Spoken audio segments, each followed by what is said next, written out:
Southern Colorado is a beautiful place to be in March, but it also comes at this particular point with a lot of dry conditions across the area, and those dry conditions combined with gusty winds to provide us a fire concern across the area.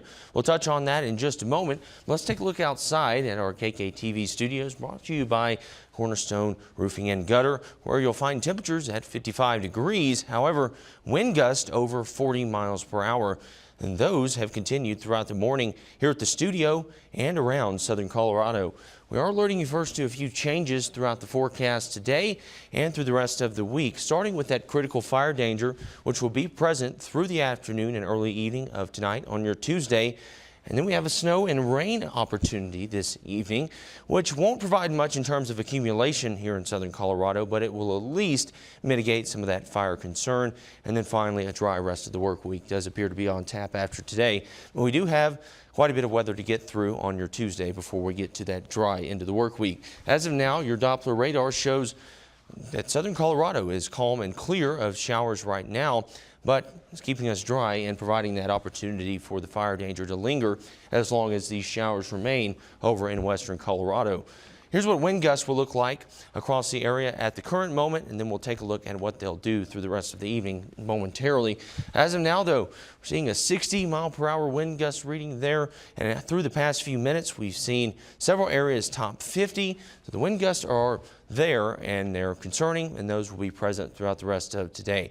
And for that reason, we do have wind alerts in place, high wind warning in place for Southern Colorado, indicated by that burnt orange shade on your screen.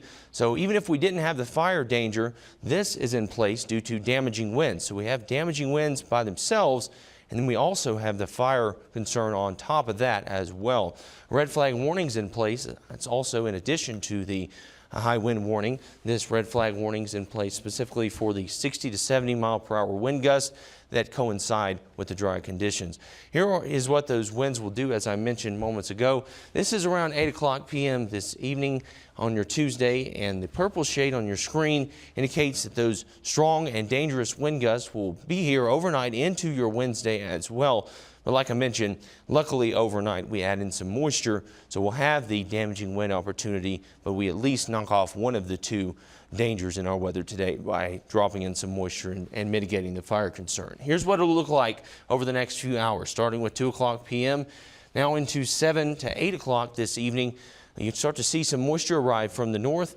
This blue shade, of course, indicating areas which could see snow, and then the pink shade indicating a mixture there. And as you combine it with the greens, you start getting a rain-snow mix. The genesis of this being, we're not going to see much in terms of accumulation here in Southern Colorado, but your 7-day forecast shows a pretty calm and pretty set up a 7-day after we get through this and go on towards the end of the week. Here's what it looks like. Temperatures drop into tomorrow, but luckily we clear out the fire concerns and we have a pretty calm end of the work week. More news right after this.